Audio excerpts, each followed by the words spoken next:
Press वालों का मैं अपनी तरफ से और सरकार की तरफ से आपका आभार व्यक्त करता हूं कि आप यहाँ आए। और मेरा तो ये भाजपा तीसरी बार बढ़ने पर पहली प्रेस कॉन्फ्रेंस है। जब मैं भाजपा पहली भी थी तब भी मैंने प्रेस कॉन्फ्रेंस शायद पूरे 5 साल में एक बार की हो, मुझे ध्यान नहीं, वरना मैं प्रेस कॉन्फ्रेंस की नहीं। कई दिनों से ये इच्छा थी कि एक प्रेस कॉन्फ्रेंस गुड़गांव में करनी चाहिए मुझे, लेकिन समय नहीं मिल पाया, भाग दौड़ रही। और फिर कभी सेशन, कभी दिल्ली के चुनाव, कभी यहाँ के लोकल चुनाव, और फिर समय अब मिला तो आपसे रूबरू होने का अवसर मिला। इसलिए मैं भाई हमारे भाजपा के नवनियुक्त जिला अध्यक्ष आए, मैं इनका भी स्वागत करता हूं आपकी इसमें प्रेस कॉन्फ्रेंस में आए, और आप सबका भी अभिनंदन करता हूं। साथियों, हरियाणा में अभी भारतीय जनता पार्टी ने, हरियाणा की सरकार ने, नायब सैनी जी ने अपना पहला बजट पेश किया। बहुत सी आलोचनाएं लोग विपक्ष वाले करते हैं, लेकिन मैं ये कह सकता हूं कि मेरे राजनीतिक जीवन की जब शुरुआत हुई तो मैं सबसे पहले 1987 में एमएलए मंत्री बना। आज साल हो गए होंगे 37-38 साल। मेरा अंदाजा है कि जब हरियाणा का बजट पेश हुआ पहला, तो 650 करोड़ रुपए का था, और अब की बार जो पेश हुआ वो 2,05,000 करोड़ रुपए का। तो आप सोचिए। और जब मनोहर लाल जी की पहली टर्म में बजट पेश हुआ और कैप्टन अभिमन्यु ने पेश किया, तो मेरा अंदाजा 1,18,000 करोड़ का पेश हुआ था शायद, आंकड़ा तो नहीं लेकिन अंदाजा। लेकिन आज 2,05,000 करोड़ रुपए का हरियाणा ने बजट पेश किया। ये ठीक है कि सरकार हर काम करती है अपनी तरफ से, लेकिन इस बजट में हर तबके के लोगों को रियायत देने की कोशिश करी। हमारा जो भारतीय जनता पार्टी का चुनाव का संकल्प पत्र था, उसमें तकरीबन 214 घोषणाएं थी कि हम 5 साल में ये करेंगे। और मैं ये मानता हूं, जैसा मैंने पढ़ा है, कि कुछ घोषणाएं तो हमने बजट से पहले ही कर दी। और एक सबसे बड़ी घोषणा थी कि भाई जो हमने महिलाओं को पेंशन देने की बात की थी, वो ये आम आदमी ये समझता था, अपोजिशन के प्रचार करा करते कि ये चुनाव के आखिरी साल में ये करेंगे। और कोई भी पार्टी हो वो ये तकरीबन ये कोशिश करती है कि चुनाव के आखिरी साल में कर दो, और भाई उनका मैनिफेस्टो भी पूरा हो जाएगा। लेकिन कई लोगों के कहने के बावजूद भी नायब सिंह जी ने इस बात को ये कहा कि नहीं, ये मैंने इसी बार घोषणा करनी है, और ये 5,000 करोड़ अप्रोक्सीमेट है, मिनिमम, ज्यादा भी बढ़ सकता है। उन्होंने ये हमारी महिलाओं को, बहन बेटियों को, हमारी माताओं को ये पेंशन देने की कोशिश करी, जो हिंदुस्तान में ऐसा पहला राज्य बना जहां पेंशन महिलाओं को इतनी दी जा रही है। ये बहुत बड़ी उपलब्धि है।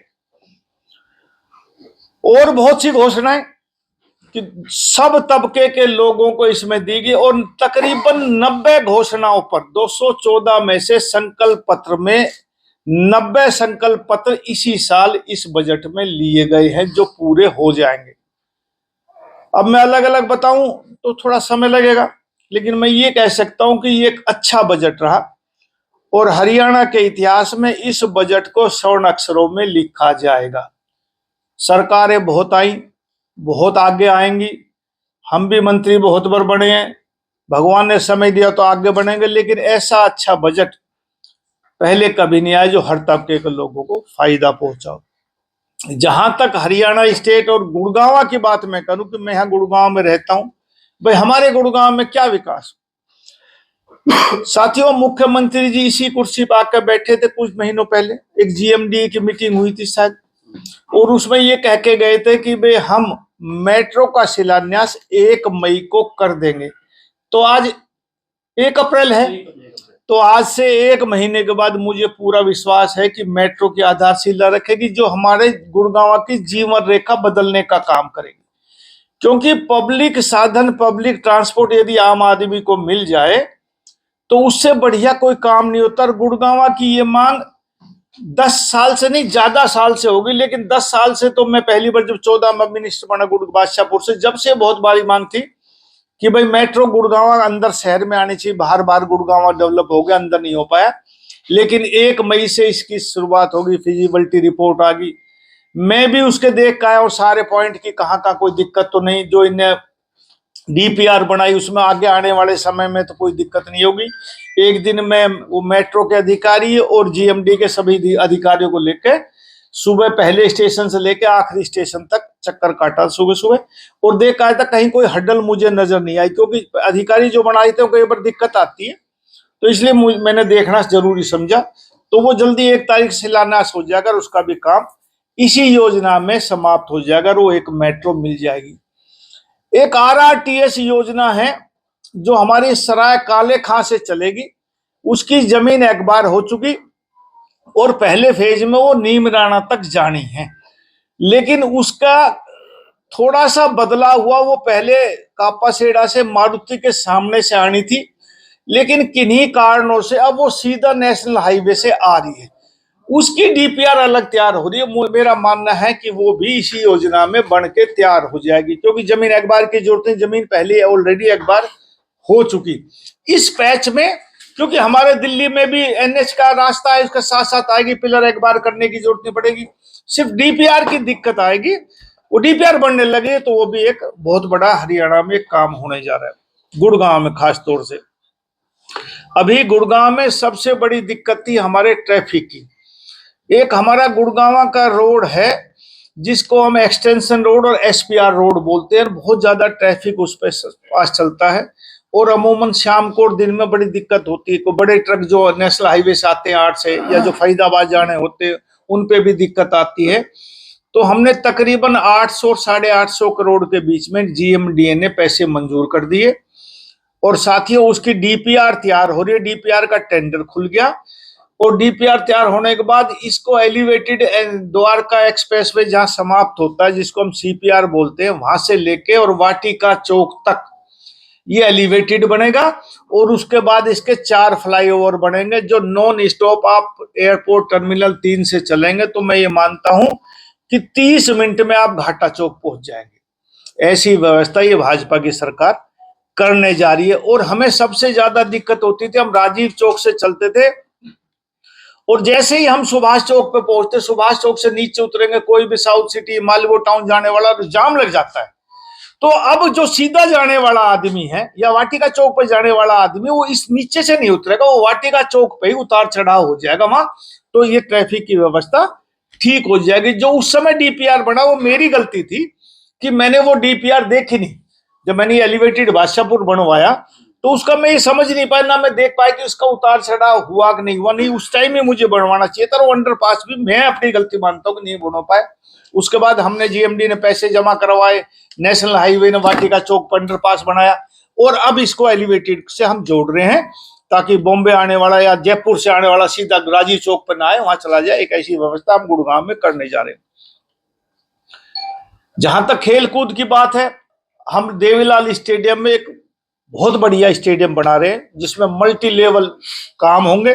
सारे खेल कूद इसमें जीएमडी की तरफ से हो रहा है।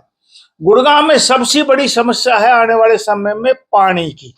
ये पानी की समस्या, इसका समाधान आने वाले समय में कैसे हो। आज गर्मियों में महीना 20 दिन हमें दिक्कत रहती है, टैंकर माफिया भी पनप गया, लेकिन इसका परमानेंट इलाज करने के लिए नायब सिंह जी ने इसका बहुत ध्यान दिया, और हम ककरोई मोड़ से गुड़गांव के लिए पाइपलाइन दबा के ला रहे। तकरीबन वो 2000 करोड़ रुपए का प्रोजेक्ट है जो आने वाले समय में गुड़गांव के पानी की भरपाई करेगा। वो पाइप आएंगे, लोहे के पाइप डालेंगे अंदर उसको, और वो नीचे नीचे को पानी, क्योंकि आज खुला पानी आता है, बसई के आसपास देखोगे तो उसमें गर्मियों के दिनों में साइफन लगा के पानी की चोरी भी होती है, लड़ाई झगड़े भी होते हैं, केस भी दर्ज होते हैं। लेकिन ककरोई से ही पाइपलाइन डाल के हमने कहा कि नहीं, इसको खुला मत लाओ, एक बार खर्चा हो जाएगा, और गुड़गांव की सहूलियत के लिए बड़े बड़े पाइप वो डाल देंगे हम, और उससे पानी गुड़गांव आ जाएगा। तो गुड़गांव का आने वाले समय में पानी की दिक्कत नहीं होगी। एक बहुत बड़ा काम गुड़गांव के लिए हुआ है। साथियों, अब 2 काम है जो पिछले 10 सालों में भाजपा की सरकार नहीं कर पाई। ट्रैफिक जाम की जो समस्या होती है, एक तो हमारा धनकोट, धनकोट में आम आदमी को जरूरत पड़ती है। आज लोग हमारे SEZ ये बन गया अपने रिलायंस का, जिसको एमिट बोलते हैं, और झज्जर से बहुत लोग आते हैं गुड़गांव। एक तो चंदू पे दिक्कत आती है जो फरूखनगर जाते हैं, और एक जो गुड़गांव से आते जाते वो द्वारका एक्सप्रेस के पास यहाँ अपने धनकोट के आसपास जाम लगता है। तो मैंने अभी मुख्यमंत्री जी से बात करी पिछले हफ्ते सेशन के दौरान। मैंने कहा ये समस्या है। पिछली जब योजना में मिले था, जब भी मनोहर लाल जी ने ये कहा कि भाई हम हरियाणा में एक बार कोई जमीन नहीं करेंगे, हमने आज तक 10 सालों में कोई जमीन एक बार नहीं करी। मैंने कहा कुछ नेसेसिटी की चीजें, जो रोड जो ज्यादा दिक्कत कर रहे हैं, उसमें हमें ये कानून तोड़ना पड़ेगा। ये अपना मकसद कि भाई नहीं, हम एक बार करेंगे, वो कुछ भी पैसा लगे वो अलग बात है, हम एक कीमत देंगे उसकी जो बढ़ता है, फिर कोर्ट जो फैसला करेगा वो मिल जाएगा। तो उसमें नायब सिंह सैनी जी ने हाँ भर दी है, और इसका बाईपास, इसका मैं ये कोशिश करूंगा कि द्वारका एक्सप्रेस वे से और एम्स बाड़सा के लिए एक बाहर बाईपास निकल जाए। वो बाड़सा को, एम्स को भी टच करेगा, और इसका अपने धनकोट का भी बाईपास बन जाएगा। और ऐसे ही एक जमीन एक बार करेंगे, चंदू के चाहे पूर्व से चाहे पश्चिम से, कोई से भी हो, जो भी जमीन अवेलेबल हो जाएगी जहां कंस्ट्रक्शन नहीं मिलेगी, जल्दी से जल्दी उसकी भी एक्वायरमेंट हम करेंगे कि समस्या इसका भी समाधान हो जाएगा। साथियों, और बहुत से काम हैं गुड़गांव में। अब मैं कुछ काम ऐसे हैं जो मैं आपको पढ़ के सुना देता हूँ। दो भूल गए हो। बताओ साहब। बस स्टैंड और ये आपका साहब उसका भी कर रहा हूँ साहब। देखो, हमने गुड़गांव में और रोहतक में 2 मल्टी लेवल पार्किंग बनाई है। ऐसे ही सरकार ने घोषणा की बजट में कि हम हर शहर में एक एक मल्टी लेवल पार्किंग बनाएंगे। दूसरा, हमने मेट्रो की, मैंने आपको बताया कि हमने इतने करोड़ रुपए मंजूर कर दिए, ये मेट्रो बनेगी। गुड़गांव में एक अरावली में हम एक हिंदुस्तान और दुनिया की एक बड़ी सफारी बनाने की सोच रहे हैं। मैं कल भी आबू धाबी से रात को आया हूं। आबू धाबी में एक सी वर्ल्ड देख का आया, मैं एक सफारी देख का आया। और जब से मैं मिनिस्टर बना हूं, हमारी ये सफारी की घोषणा 2017-18 में माननीय प्रधानमंत्री जी के विजन के अनुसार, मैं उस टाइम फॉरेस्ट मिनिस्टर था, तो हमने एक परफॉर्मा यहाँ से हमने भेजा था कि जो मिनिस्टर थे उस टाइम डॉक्टर हर्षवर्धन जी, एक प्रपोजल भेजी थी हमने कि हम हरियाणा में सफारी बनाना चाहते हैं। बाद में 2019 में मैं चुनाव नहीं लड़ पाया, और माननीय मनोहर लाल जी ने इस सफारी की फाइल को टूरिज्म डिपार्टमेंट को ट्रांसफर कर दिया। लेकिन साथियों, ये जब सफारी कोई बनती है तो इसकी अब हिंदुस्तान में ये कानून है कि इसकी मंजूरी CAZ, इसको सेंट्रल जू अथॉरिटी बोलते हैं, और दूसरा सुप्रीम कोर्ट से इसकी मंजूरी लेनी जरूरी होती है। उसके बाद कोई प्रदेश जू या सफारी बना सकता उनकी मंजूरी के बाद। तो वो सिर्फ फॉरेस्ट या वाइल्ड लाइफ डिपार्टमेंट ही उनको अप्लाई कर सकते हैं। उसको वो दोनों, ये CAZ और ये CZA और सुप्रीम कोर्ट मंजूरी देता। हमने सुप्रीम कोर्ट में एप्लीकेशन लगाई है। मुझे उम्मीद है कि यह हिंदुस्तान की और दुनिया की एक अच्छी सफारी बनेगी। लेकिन जब मैं वनतारा देखने गया, जिसका माननीय प्रधानमंत्री जी ने अभी 15 दिन पहले उद्घाटन किया है, वो मैं उससे 10 दिन पहले देख के आया था।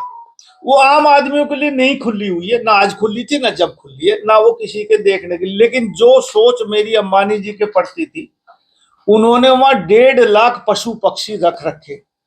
साथियों, कभी आपको ऐसा अवसर मिले तो मैं आपको भी निमंत्रण देता हूं, जीवन में कोई सफारी देखनी तो दुनिया में उससे बेहतरीन सफारी नहीं हो सकती।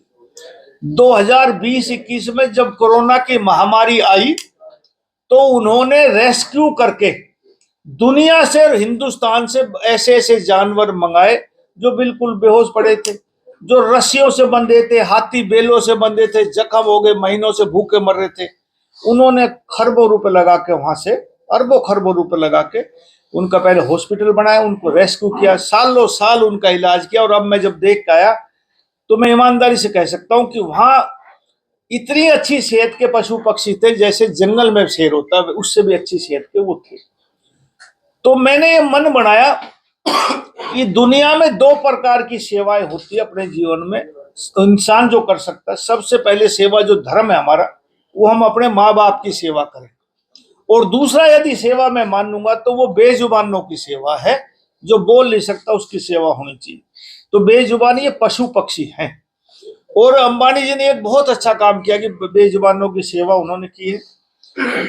तो मैंने ये सोचा कि यार ये जो काम है ये सरकार नहीं कर पाएगी। कोई भी सरकार, पशु पक्षियों को हम इतना नहीं पाल पाएंगे। आने वाली हमारी नस्लों को भी ये बद्दुआ दे ऐसा काम नरवीर सिंह नहीं करेगा। तो मैं कोशिश कर रहा हूं कोई ऐसा एनजीओ पकड़ के लाऊं, उनसे प्रार्थना करूं कि भाई अपने सीआरएस फंड के तहत में, या कोई भी पूंजीपति देश का, क्योंकि मैं एक बात मान सकता हूं कि दुनिया में ये जो सफारी का काम ये प्रॉफिटेबल नहीं है साथियों। ये कोई देख के आएगा जब ये मानेगा, बंतारा का देख आएगा कि इसमें खर्चा ही खर्चा है। एक 500 हाथी, एक हाथी 350 किलो खाता है एक दिन में। जो वे लड्डू खाते हैं मैं वो खुद खा के आया, मतलब वो इतना अच्छा है। जो फल फ्रूट वो खाते हमारे घर में भी नहीं आते हो। अब सोचो 1.5 लाख पशु पक्षियों का खाना दाना। सरकार के पास तो जितना बजट है, मेरा बजट ही 500 करोड़ रुपए है फॉरेस्ट और वाइल्ड लाइफ डिपार्टमेंट का। इसमें कई हजार करोड़ रुपए लगेंगे बनाने में। इन पशु पक्षियों की एक साल का बजट ही कई हजार करोड़ रुपए होगा। तो मैं ऐसा काम नहीं करूंगा जिससे आने वाली सरकार पे या हमारे ऊपर कोई दाग लगे, या ये पशु भी हमें बद्दुआएं दे कि जो बेजुबान है। तो मैं ऐसा काम करना चाहता हूं कि कोई ऐसी कंपनी लाऊं जो इनकी देख रेख कर सके, चाहे वो पीपीपी मॉडल में हो, चाहे वो बीओटी मॉडल में हो। ऐसी मेरी सोच है कि यदि बढ़ाऊंगा तो इस तरह बढ़ाऊंगा कि वो लोग देखें और उनकी सेहत और उनका इलाज और उनका हॉस्पिटल का अच्छा इंतजाम हो। ये एक बहुत बड़ा काम हरियाणा में या गुड़गांव में आने वाले समय में साथियों अरावली का हम करेंगे। आईएमटी मानेसर में सबसे बड़ा जो गुड़गांव में, हरियाणा में, एनसीआर में मुद्दा है वो पोल्यूशन का है आज के दिन। और ये मेरे पास महकमा तो है, कम इन्वायरमेंट प्रशिक्षण केंद्र भी यहाँ मानेसर में हम बना रहे हैं, जिससे बहुत ज्ञान मिलेगा और पर्यावरण कैसे ठीक रहे इसके बारे में हमें जानकारी मिलती रहेगी। हमारे यहाँ कई जिलों में महिला कामकाजी आवास है, जैसे गुड़गांव में भी है और मेरे घर वाले रोड के ऊपर है। इसकी बहुत दयनीय स्थिति है। मैं पिछली योजना में भी इसको तोड़ना चाह रहा था कि नया बना लूं, पर पता नहीं उन लड़कियों क्या हुआ, कोई कोर्ट में चले गए और उन्होंने स्टे ले लिया। मैं आज भी आपके माध्यम से प्रार्थना करता हूं इसको खाली करें, हम एक अच्छा महिला आवास बनाएंगे। हमने कई जिलों में बनाए भी हैं, और पंचकुला, पानीपत, सोनीपत, रेवाड़ी, फरीदाबाद, यहाँ और बनाने की मैं कोशिश कर रहे हैं। गुड़गांव का बना हुआ है, लेकिन पुराना ही हम डिसमेंटल होकर एक नया अच्छा बन जाए। अभी शायद 3 मंजिल का है, ऐसे 5 मंजिल का बन जाए और ज्यादा हमारी बहन बेटियां इसमें रुक सके, ऐसी मेरी सोच है। कितने कामयाब होते हैं समय बताएगा, लेकिन गुड़गांव में अच्छा डेवलपमेंट हो, सड़कें चौड़ी हो। सड़कें अब बहुत सालों से सड़कें को हालात खराब है। मैंने जीएमडी को और नगर निगम को यह आदेश दिया कि सड़कें रिपेयर करने से पहले सारे ड्रेनेज की सफाई करो, क्योंकि सड़कें हम नहीं बना देते, ड्रेनेज की सफाई नहीं करते, और ड्रेनेज में पानी जब एक बारिश आती तो ड्रेनेज भरी होती, उसका डिस्पोजल नहीं होता, सारी सड़कें टूट जाती, पानी और तारकोल का बहर है। इसलिए जो भी सड़क बनाएंगे वहां आरडब्ल्यूए से पहले आप साइन कराओगे कि हमारी ड्रेनेज व्यवस्था साफ होगी। उसमें आप 4-5 टैंकर सीवर एसटीपी का पानी लाके डाल के उनको दिखाओगे कि हमारा डिस्पोजल ठीक जगह पे हो रहा है। उसके बाद आप ठेकेदार को पेमेंट करना, उससे पहले मत करना। और सड़क जब बनाओगे पहले से ये ड्रेन ठीक करोगे और फुटपाथ को ठीक करोगे। फुटपाथ पर कहीं टाइल निकल रही है, कहीं कुछ निकल रहा, तो ये भी व्यवस्था एक गुड़गांव को सुंदर बनाने में। लेकिन आप लोगों से भी मैं निवेदन करता हूं, आप लोग भी जागरूक, आप वीडियो भेज सकते हैं। मैं एक व्हाट्सएप नंबर भी आपको दूंगा कि भाई कहीं सड़क टूटी हुई है, कहीं कुछ है, तो आप भी गुड़गांव के नागरिक, हमसे ज्यादा आप लोग घूमते हैं। भाई सरकार की मदद आप इसमें आप लोग खुद भी करो। ताकि ये सरकार सुचारू रूप से काम करता है। आप चौथा स्तंभ हैं, तो आपका भी एक दायित्व बनता है कि हम हर नेगेटिव चीज को ना दिखा के एक अच्छे काम के लिए भी दिखाएं कि भाई ये काम हो सकता है, सरकार कर सकती है, सरकार की नेग्लिजेंसी है। तो आप भी उसको हमें बताने का काम करें ताकि हम इसको ठीक रास्ते पे प्रशासन को लेके हम जा सकें।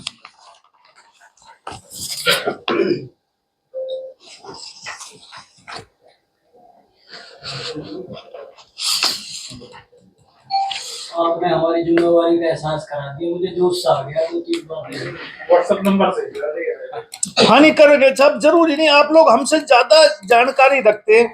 और सही बताओ, राजकाज में जो आदमी होता है ना उसको फुर्सत ही नहीं मिलती। यादराम जी कहाँ बोल रहे थे? वो पीछे बैठे। हाँ यादराम जी, ईमानदारी से बताता हूँ कि बस सब कुछ ही तो नाराज होता है, जिसको टाइम दे टाइम पे नहीं तो पहुंच आज पाते। आप वादा कर लो कि राजीव चौक को सुधारना ही है, क्या उसका भरना पड़े ना, मैं ये वादा नहीं करता राजीव चौक नहीं, बस सारे गुड़गांव को सुधारने का प्रयास करेंगे, सारे को सुधारेंगे, इसको भी सुधारेंगे और शुरुआत भी इससे कर देंगे। ऐसी बात नहीं, आप ही कह रहे हो तो। मंत्री जी, हाँ बताओ, सब कुछ आप। पत्रकारों से आपने अपेक्षा की है, अभी आपने ब्रांडिंग की है अंबानी जी के वंतारा की। महेश वैद्य जी कोई क्या सरकार का ऐसा प्रोजेक्ट बता सकते हैं जिसकी ब्रांडिंग पत्रकार कर सके? जी महेश वैद्य। सरकार का ऐसा कोई प्रोजेक्ट बता सकते हैं? साबी बराज और कोई आप पहले साबी बैराज पे भी हमें दिक्कत आ रही है। अभी एक सवाल उठा था, लक्ष्मण सिंह यादव ने उठाया था कि साबी बैराज पे जो पानी इकट्ठा हो रहा है उस पे एसटीपी का डायरेक्ट पानी आ रहा है। धारवेड़ा रेवाड़ी का पानी और शायद बावड़ का एसटीपी का भी शायद पानी आता हो, ये ठीक बात है। वहां हमने वो मैंने शुरू कराया था 2016-17 में कि पानी यहाँ बैराज पे इकट्ठा हो जाए, लेकिन वो हमने बारिश का 70 दिनों का पानी जब हमारा जमुना में बेकार जाता है तो उसकी शुरुआत की थी। बाद में वो एसटीपी का भी पानी डालने लगे, हमने कहा डाल लो, लेकिन वो एसटीपी का जनरेटर ना चला के बिजली बचा के ये डीजल चोरी करके ये एसटीपी का पानी सीधा भेज देते हैं। सही है। थोड़ा सा मैं अभी यहाँ आने से पहले हमारी बाबा बालकनाथ से बात हुई थी, वो भजनलाल से उनकी इस बारे में मीटिंग हुई थी राजस्थान के चीफ मिनिस्टर से। 52 MLD की उन्होंने व्यवस्था की है वहां पर ना भिवाड़ी में। वो भिवाड़ी का जो पानी आता है वही तो सबसे बड़ी प्रॉब्लम नहीं नहीं नहीं साहब, वो आप गलत कह रहे हो। जी जी वैद्य जी, भिवाड़ी का पानी शाबी नदी में नहीं आता है, जी जी वो नेशनल हाईवे के ऊपर और इंडस्ट्रियल टाउनशिप धारवेड़ा में आता है। जी मैं वही कह रहा हाँ, तो हूँ। वो हमने अब रोक दिया जी और वहां वो एसटीपी नहीं, ईटीपी बोलते, सीटीपी जी जी जो इंडस्ट्रियल उसको केमिकल को साफ करता वो लगा रहे हैं। मनोहर लाल जी जब मुख्यमंत्री थे आखिरी में तो वो वहां गए थे और उन्होंने खड़े होकर कह दिया कि यहाँ बंद लगाओ, तो बांध धारवाड़ा नगर पालिका ने बांध दिया था। अब वहां का पानी फिलहाल नहीं आ रहा है और वे अपनी व्यवस्था कर रहे हैं।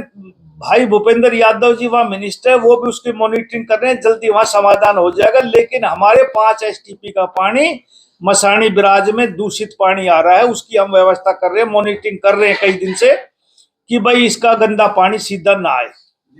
अजय जी, आपने कहीं जिक्र किया गुड़गांव को लेकर। सिविल हॉस्पिटल जो है काफी लंबे समय से लंबित है, बजट पास हो गया लेकिन निर्माण शुरू नहीं हो पा रहा है। 4 हॉस्पिटल की भी आपने वादा मैं- किया था इलेक्शन से पहले। मैंने नहीं, मुख्यमंत्री जी ने भी घोषणा की थी, इसके अगले महीने बताऊंगा। थोड़ी सी अड़चन है मेरी जान को ना। हाँ, आज मैं कह दूंगा तो ठीक नहीं लगेगा। अच्छा सर, आपके इलेक्शन मैनिफेस्टो में भी था कि ट्रैफिक की समस्या है, आपने एक जगह जिक्र किया। एसपीआर रोड तो पिछले 5 साल से जब से जीएमडी बनाया तब से उसका 800 करोड़ है, उसके पास बजट ही नहीं है, क्योंकि 650 करोड़ तो उसने नगर निगम से उधार ले रखा है। मैं बताता हूँ सर, दूसरी बात, उद्योग विहार है, साइबर सिटी है, महावीर चौक है, शीतला माता रोड, 36 ऐसे पॉइंट है जहाँ पे जाम लगता है, वाटर लॉगिंग है। उनको लेकर क्या प्लान है सर? ये एसपीआर वाला तो पिछले कई सालों से छोड़ो, जो हमारे सबसे ज्यादा पानी भरता था हमारे नरसिंहपुर में, आज भी हाईवे के ऊपर, हमारी द्वारका एक्सप्रेसवे के ऊपर ड्रेन तकरीबन बन रही है, बहुत बन गई, कुछ रह रही है। और मुझे उम्मीद है इस बरसात तक, नहीं तो इस बरसात के फौरन खत्म होने के बाद अगली बरसात तक उस पर पानी नहीं आएगा। हमारा जो इसका स्लोप है तो लो लाइन एरिया नरसिंहपुर पड़ता, ना तो वो बादशाहपुर ड्रेन में आता, ना वो उधर जाता, लेकिन इसका पानी थोड़ा सा लेवल हमारा हमेशा यूं जाता पानी, गुड़गांव आप देखा। तो हम इसका जो ड्रेन बना रहे हैं हम बड़ी वाली द्वारका एक्सप्रेस वे में, नरसिंहपुर का पानी वहां डाल देंगे, वहां भी नहीं डाल देंगे। तो मैंने एक और चिन्हित की है, जो बेस्टेक का एक साइबर पार्क आपने देखा होगा, इस बेस्टेक के साइबर पार्क की तरफ हमारा ढलान है, हमारा पानी उधर से इधर आता है। तो मैं यह 10 मीटर चौड़ा, शायद रिवेन्यू रास्ता है नहीं, कोई अखबार करनी पड़ेगी, तो इसके पीछे बादशाहपुर ड्रेन पड़ता है उसका हिस्सा, तो उस सड़क के नीचे ले जाके मैं वहां भी, मैं अभी 2-4 दिन में जाके खुद देख के आऊंगा। वो मुझे अफसर ने बताया, मैंने कहा ना इसका साफ जल्दी करो, तो इस सड़क का भी इंतजाम हम करें। 900 मीटर का मामला है सर, रिक्वायर नहीं हो, कोर्ट में मामला है, वो लैंड ही नहीं दे रही उसको, जो नरसिंहपुर से आप खंड सकने। मैं कह रहा हूँ उसका दिक्कत है, उसको भी दूर करेंगे, नहीं फिर उसका द्वारका एक्सप्रेस वे में जोड़ेंगे, उसका एकदम समाधान मैं कहूँ आज ही कर देंगे, नहीं कर पाएंगे। लेकिन सरकार कीन है, सरकार सोच रही है, प्रयत्नशील है, जितना हम कर पाएंगे उतना करने की कोशिश करेंगे, बहानेबाजी नहीं करेंगे, धरातल पे काम करने की कोशिश करेंगे, गुड़गांव को जल भराव से मुक्ति दिलाने की कोशिश करेंगे। और मैं दावे से कहता हूं कि हमको आज 5.5 महीने हो गए सरकार बने हुए, 5.5 महीने में हम इतना कुछ नहीं कर पाए जो लोगों ने उम्मीद लगाई। सरकार तो अब शुरू होगी, ये आज फाइनेंशियल ईयर का पहला दिन है, मैं ये एज मंत्री कह सकता हूं कि मेरी तरफ से सरकार आज शुरू होगी। इन 5.5 महीनों में नरवीर सिंह कुछ नहीं कर पाया। सर आपने साहब हॉस्पिटल के वादे किए थे, बादशाहपुर कंस्टिट्यूएंसी में भी मैंने ये कहा था गुड़गांव की आबादी कागजों में 30 लाख है, वैसे 1 करोड़ के आसपास लोग, बादशाहपुर में जमीन भी है। मैं मान लिया, मैंने कहा था 4 हॉस्पिटल बननी चाहिए, 4 सब्जी मंडियां बननी चाहिए, लेकिन मैं कह रहा हूं मेरे लिए सरकार आज शुरू हुई है। मैं कह रहा हूं सरकार को बने 5.5 महीने, लेकिन नरवीर सिंह के लिए आज सरकार शुरू हुई, आज से हम काम करेंगे और उम्मीद करेंगे कि ये चारों मेरे वादे पूरे हों। और अब शुरुआत करेंगे, तो आज शुरुआत है, जब जागो तभी सवेरा। रास्ते चौड़े करने की बजाय की वजह से जाम आपके घर तक लगने लग गया। है जी, एक मिनट, एक क्वेश्चन। गुड़गांव पहला शहर है जहाँ रास्ते चौड़े करने की बजाय सीधे किए जा रहे हैं। राजीव चौक का हाल देख लो आप, वहाँ का जाम आपके घर तक आ पहुंचा। ठीक है, इसको भी देखूं मैं, मेरे को ध्यान में आया है, लेकिन जब मैं निकलता हूँ रोड खुल जाता है, इससे ध्यान नहीं आया। मैं सच बोल रहा हूँ। मैं मान ली मेरे को ये शिकायत आई है और ईमानदारी से मैं आज या कल सुबह में देखूंगा। सर एक सवाल मेरा आपसे है सर। मंत्री जी, एक है, सड़क का ड्रेनेज सफाई करनी है, सड़क पक्की करनी है, लेकिन क्या आप कोई टाइमलाइन बता सकते हैं कि इस साल तक या 2 साल में, 2.5 साल में कि गुड़गांव को टूटी सड़कों, टूटे फुटपाथ से राहत मिल जाएगी, खत्म हो जाएगी, तस्वीर बदल जाएगी एक तरह से। और आप जो कहा करते थे अपने चुनावी भाषणों में कि इस बार का कार्यकाल मेरा कुछ करने के लिए है, एक तरह से मैं खुद ही कह रहा हूँ, मेरा ये चुनाव जो है वो इस धरती माता के कर्ज उतारने के लिए है। और मैंने कहा आपसे, ये चाहे मीडिया पे भी चला होगा, मान लोग नहीं, कि मेरा कार्यकाल शुरू होता है आज, कर्जा उतार दूंगा। लेकिन इस बात का बड़े भाई आपके का जवाब मैं 1-1.25 महीने के बाद दूंगा, टाइमलाइन का पुख्ता। मंत्री जी, हरियाणा में आप 5 IMT की बात कर रहे थे कि आप 5 IMT को 5 नहीं 10, चलो 10 लगा। हाँ, मेवात में तो काम ही चलता है, बंद हो जाता है। 7 तारीख को फिर एक महापंचायत रखी है साहब। अब मैं बताता रहा हूँ, वो जमीन एक बार कर ली, 2 बार उसका मुआवजा दे दिया, अब जबरदस्ती करेंगे तो फिर सरकार सख्ताई से काम लेगी। और कोई काम नरवीर सिंह कह रहा है एज ए इंडस्ट्री मिनिस्टर बंद नहीं होने देंगे, मैं कह रहा हूं ये। और मैं ग्रीन्स कमेटी की मीटिंग में भी सभी अफसरों को, अधिकारियों को कहा था कि ये बदमाशी नहीं चलेंगे। उनने मर्जी से पैसे लिए, मर्जी से सबने एफिडेविट दिए, दोबारा उनको मुआवजा दिया गया और मर्जी से उनने खाली करी, फिर खाली जमीन में बैठ जाते हैं। हम इसलिए उनको कब्जा नहीं लेते। एक्चुअल जो बात है वो ये है कि यदि हम इसने खाली करवा लेंगे तो इतने कर्मचारी नहीं होते उसकी देख रेख करें, तो उसमें जेसीबी से मट्टी खोद लेते हैं, 5-5, 7-7 फुट खोद लेते हैं, लाखों करोड़ों रुपए की मट्टी बेच देते हैं। तो सरकार HSID से कर्मचारी कहां तक ध्यान रखेगा, तो उनको छोड़ देते हैं कि भाई इसमें जमीन बोते रहो तो वही रखवाली कर लेगा, हमें जब जरूरत पड़े, इसलिए ये दिक्कत आती है हमें। अब कोई वहां नहीं, मैंने कहा है कि इनको अब खाली करवा लो, खाली करा ले, जहां जहां काम है। अब कोई किसी ठेकेदार को काम करने में दिक्कत नहीं, जरा सी भी दिक्कत आएगी तो नरवीर सिंह बैठा, मैं कह रहा हूं कोई दिक्कत नहीं, सारे ठेकेदार वहां काम कर रहे हैं, काम हमने दे रखा है। बड़ी बड़ी इंडस्ट्रियां आएंगी, 1500 एकड़ के आसपास हमारी जमीन है, देंगे, बढ़िया टाउनशिप बनाएंगे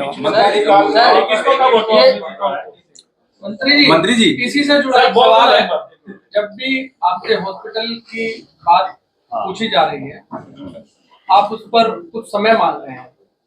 हरियाणा में स्वास्थ्य मंत्री आरती राव है, क्या आपको लगता है कि आप कुछ बोलेंगे फिर वहां से कोई दूसरा ना? ऐसी बात मैंने ये सोचा भी नहीं, ईमानदारी इसी को लेकर इसी से जुड़ा सवाल इसलिए भी है कि मानेसर के जो अब मेयर बन गए हैं, उसको लेकर के आपने कहा था कि आपराधिक छवि के लोगों को भाजपा में शामिल नहीं होना चाहिए, क्योंकि अगर वो करेंगे तो उससे कार्यकर्ताओं का मनोबल टूटेगा।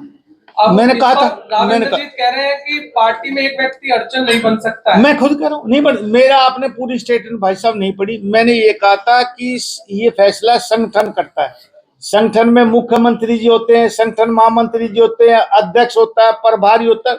मेरा पूरा वीडियो देखना, मैंने कहा संगठन का फैसला वो करेंगे जो होगा। लेकिन नरवीर सिंह से उसने पूछा सवाल, कौन से पूछने वाले थे, तो उनने पूछा कि सुशील जी थे कि आपका मेरी व्यक्तिगत राय कि ये शामिल नहीं होना चाहिए, हम इसके खिलाफ वोट मांग का है, अच्छी प्रवृत्ति का नहीं है, भाजपा को इससे लेने में कोई फर्क नहीं पड़ेगा, इसको पार्टी में नहीं लेना चाहिए। जब जहां मेरी राय ली जाएगी मैं इसके खिलाफ बोलूंगा कि नहीं लिया जाए, इतना सवाल था।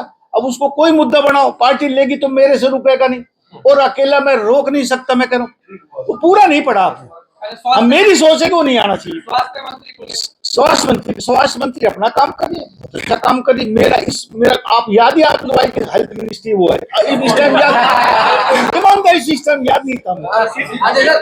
आपकी सरकार है बीजेपी की, ये हेल्थ वाला इसका हॉस्पिटल वाला है, हेल्थ डिपार्टमेंट को एजुकेशन डिपार्टमेंट से लैंड ट्रांसफर करने में क्या इशू आ रखा है? कि जो हॉस्पिटल का काम शुरू नहीं हो रहा पड़ा, लैंड ट्रांसफर की वजह से नहीं है, एक महीना बाद बताओ। मुख्यमंत्री जी घोषणा कर गए थे पीछे, ये सवाल तो आपने कार्ति राव जी से पूछना, मुख्यमंत्री जी पूछना, मेरा विषय तो पिछले कार्यकाल में कुछ अच्छे बड़े प्रोजेक्ट थे, मैं बहुत गौर से सुन रहा था। फिर आपने कही भाई ये फाइल पास होगी थी, फिर मनोहर लाल जी ने यूं कर दिया, फिर उसको मनोहर लाल जी ने यूं कर दिया। कौन सी नाम बताऊंगा, अब याद ना रही मेरे, अब याद नहीं आती। मैं कही ना अभी कि कोई बड़ा प्रोजेक्ट लेके आए और फिर बाद में वो वहां चला गया, फिर वो रुक गया, तो उसको दोबारा फाइल ओपन करोगे क्या? मंत्री जी वो शहीद की बात चल रही, समारोह की नारनौल में ओम प्रकाश जी मंत्री रहे 5 साल, उस समय तो वो नहीं बना पाए। नहीं साहब, हाँ अरे याद देखो, वो मिसअंडरस्टैंडिंग हुई, हमारे महकमे ने जवाब लिख के देते हैं और शाम को हर महकमे का मिनिस्टर उसकी ब्रीफिंग करता है, चीफ मिनिस्टर बैठता है, चीफ सेक्रेटरी, CPS मतलब चीफ प्रिंसिपल सेक्रेटरी, सारे अधिकारी सारे बैठते हैं। ये सवाल लगा 26 तारीख का, 25 तारीख को हमारी शाम को 3 बजे कैबिनेट मीटिंग थी। कई दिन बंद रहने के बाद विधानसभा, हम पहुंचे 2 बजे, शायद पहुंचे 3 बजे, कैबिनेट मीटिंग थी, घंटा 1.5 घंटा कैबिनेट मीटिंग चली। उसके बाद वहीं कैबिनेट रूम में ब्रीफिंग हुई, उसमें सारे मिनिस्टर थे और उनने वो सवाल आया, मुझे पता नहीं था क्या सवाल लगा, उसका जी आपका भी लग रहा है, तो ये सवाल आया, उसमें आया कि साहब नहीं, ये ठीक है कि मेरा जो महकमा है सैनिक और अर्धसैनिक बल, वो उसको नहीं बना रहा और वो कोऑर्डिनेशन नहीं हो पाया, ये ट्रांसफर कर दिया टूरिज्म डिपार्टमेंट को, उनसे पूछा ही नहीं गया। बाद में ये मैंने पूछी, यार ओम प्रकाश ने मेरे पीछे जो आपने देख रहा हो सदन में, तो उसने कई बार सवाल भी किया था, पर जब मेरा ना आ गया तो मैं हाँ करता कैसे। फिर भी मैंने कहा कि भारतीय जनता पार्टी शहीदों का सम्मान करती है, कोई ऐसा काम नहीं है जो हम ना करेंगे। तो फिर बाद में मैंने मुख्यमंत्री जी से इस पर चर्चा की, मैंने कहा जी ये शहीदों का है और एक हमारे लोगों से जुड़ा हुआ मैटर है। जब हम 550 करोड़ रुपए अंबाड़ा में खर्च कर रहे हैं, तो यहाँ तो राव तुलाराम के उसमें नेतृत्व में कई हजार आदमी शहीद हुए, कई अंग्रेजों को भी मारा, तो यहाँ भी बढ़ना चाहिए। तो मुख्यमंत्री जी ने उसमें हामी भरी। ये अब मुद्दा खत्म होना चाहिए बहुत जल्दी। हमने उसकी मेरे से पहले पीडब्ल्यूडी ने उसकी एक क्या बोलते हैं डीपीआर तैयार हो रही है, और उस पर तकरीबन 48 लाख रुपए की डीपीआर टेंडर भी दे रखा है, और तकरीबन 31 करोड़ रुपए के आसपास इसके मंजूर है मेरे से पहले ही। लेकिन वो मेरा डिपार्टमेंट करने दूसरे डिपार्टमेंट का, तो इसलिए वहां वो बना रहे हैं। कोई और जरूरत पड़ेगी तो और भी करेंगे। तकरीबन 542 कनाल जमीन में वो बन रहा है, अच्छा बनाएंगे उसको। लेकिन वो मिसअंडरस्टैंडिंग होगी, इसलिए वो जवाब मेरा ना था। अरावली में वन्य जीवों के लिए पीने के पानी की व्यवस्था ऐसी है कि अब आबादी वाले क्षेत्र में हो, तो जब जंगल सफारी बनेगी तो कुछ तरह के प्रबंध। देखो, जंगल सफारी जब बनेगी, जब जहां मैं वनतारा देख के आया हूं साथियों, वो 3.25 लाख एकड़ जमीन है रिलायंस की। 3.25 लाख एकड़ गुड़गांव जिले की जमीन है। उसमें जब मुझे बताया गया कि ये बंजर भूमि थी, कुल 3 पेड़ थे इसमें, आज 10 करोड़ पेड़ हैं। और ये कोई पेड़ नहीं है, वो हैं जो 40 फुट से ऊपर है। 3,500 एकड़ में तो सिर्फ सफारी है। 10,000 एकड़ में आम के बाग हैं। दुनिया की सबसे बड़ी रिफाइनरी है। और वे 3,500 एकड़ में आप सोचो 5-5 किलोमीटर दूर बनाई उनने वो सफारियों का अलग अलग, जैसे कहीं चीता है, कहीं लेपर्ड है, कहीं शेर है, कहीं हाथी है, कहीं जिराफ है, कहीं कुछ है। मैंने पूछा इतनी दूर, मैं तो 1.5 दिन रुका था वहां, 7 दिन लगेंगे उसको देखने में, कि मैंने इतनी दूर दूर क्यों बनाया। बोले साहब यदि एक पशु पक्षी में बीमारी आ जाए तो 5-4 किलोमीटर दूर बनाएंगे तो फैले नहीं, कंट्रोल रहेगा, नहीं फैलती बहुत जल्दी है। तो मतलब एक ऐसा इंतजाम उन्होंने कर रखा। तो सफारी हम बनाएंगे, एक अच्छी सफारी बनाएंगे, और उम्मीद करो जब शुरुआत होगी तो अच्छी होगी। स्पोर्ट्स कॉम्प्लेक्स का जिक्र कर रहे थे, क्या बजट रहेगा? बताया जा रहा है कि इंटरनेशनल बनाएंगे। ग्लोबल सिटी को लेकर क्या प्लानिंग है? हाँ, ये सवाल आपने ठीक किया। ग्लोबल सिटी हमारे पास 1003 एकड़ जमीन है। 60% के आसपास इसको कवर कर सकते हैं। इसकी डीपीआर तैयार करवा रहा हूं। वैसे वो 950 करोड़ रुपए का काम का हमने फर्स्ट फेज का इसका सीवर सड़क का काम दे रखा, टनल वगैरह बन गई, 20% काम भी हो गया, मैं देख के आया था। एक ऐसी सिटी बने, इसका एफएआर भी टोटल 3% है, कि जैसे हम एक मिनी दुबई बना सकते। 1000 एकड़ में जब बनेगा तो एक छोटा शहर, और मेरी ये कोशिश है कि इस शहर के लोग उसी में रहें, उनमें स्कूल की व्यवस्था वहीं हो, उसमें मेडिकल फैसिलिटी वहीं हो, उसमें काम धंधा वहीं करे, रिहाइश भी वहीं हो, मतलब उसकी भीड़ वहीं रहे, बाहर ना आए, सारा कैंपस उसी में हो, कॉलेज हो, स्कूल हो, हॉस्पिटल हो। तो एक ऐसी सिटी में बसाने की योजना है। पहले ये था कि इसमें छोटे छोटे प्लाट लगाए जाए। मैं कोशिश कर रहा हूं थोड़े बड़े आदमी आएंगे तो वो अच्छा बनाएंगे। अभी वो फाइनल नहीं हुआ, लेकिन गुड़गांव का मैं बासिंदा हूं। एक गुड़गांव में अच्छा शहर बसे, ऐसी मैं उम्मीद करता हूं आप लोगों को भी पसंद आएगा। ऐसा शहर गुड़गांव में एक बसाएंगे। में मेट्रो का प्लान तो है ही, इसके अलावा भोंसरी से रेलवे स्टेशन और सिटी सेंटर से पंचगांव का भी मेट्रो का है जी। पहले जो मेरे को उम्मीद है, जो मुख्यमंत्री जी एक दिन कह गए थे, वो पहले पंचगांव वाली जाएगी, वो हमारी यूनिवर्सिटी को भी कवर करेगी, और भाई वो IMT मानेसर को भी कवर करेगी, पंचगांव भी करेगी। पंचगांव वो RRTS से जुड़ जाएगी, तो ताकि आने जाने वाले लोगों को रेवाड़ी, नीमराना, वहां सब जगह जुड़ सके। तो उसको वो पहले वो बनेगी, बाद में ये अपने भोंसरी वाली बनेगी। भाई साहब 20 साल पहले योजना बनी थी गुड़गांव में पशुओं के लिए बाहर ले जाने के लिए, आज तक नहीं हो पाई। सड़कों पे पशु घूम रहे हैं। ये भाई साहब ये गुड़गांव का नहीं हाल, ये प्रदेश के सब शहरों का हाल है। जहां तक कुछ एजेंसियों ने सर्वे कराया, हरियाणा में 40,000 पशु सड़कों पे है। नरवीर सिंह की ये सोच है कि ये जो पशु सड़कों पे घूम रहे हैं, जो पंचायती की गौशालाओं, चारागाहों की जो जमीन है, और पंचायत में जहां पेड़ लगा रखे, फॉरेस्ट को दे दिया गया कुछ एरिया, कहीं 300 एकड़ है, कहीं 200 एकड़ है। जैसे हमारे ताउडू हसनपुर में यहाँ 100 एकड़ जमीन है, उसमें कीकरें खड़ी हैं, तो हमने कहा है कि इनके फेंसिंग सिर्फ कर दो, चार दीवारी की जरूरत नहीं, गौएं फेंसिंग से भी रुक जाएंगी, कम खर्चे में हो जाएंगे, उसमें गाय को रोक दो, किसी एनजीओ की ड्यूटी लगा दो, सरकार जो एक गाय पे देती वो दे दो, वहीं वे बैठ जाएंगे, वहीं हो जाएगी। ऐसे ही सब शहरों में ऐसी ऐसी गौशालाएं बना दें जो खुले आसमान में पेड़ों के नीचे, आज भी तो बैठती हैं, उन पेड़ों के नीचे बैठ जाएगी, एकांत में रहेंगी। तो ये जितने भी चिन्हित किए जा रहे हैं, महेंद्रगढ़ में भी हम चिन्हित कर रहे हैं, बारडा में भी चिन्हित कर रहे हैं, लोहारू में भी चिन्हित कर रहे हैं, गुड़गांव में भी चिन्हित किया है, ऐसे सब शहरों के आसपास गांवों की जमीन को चिन्हित करके इन पशुओं को उनमें छोड़ने की सरकार की व्यवस्था है, और जल्दी इसको अमली जामा हम पहनाएंगे।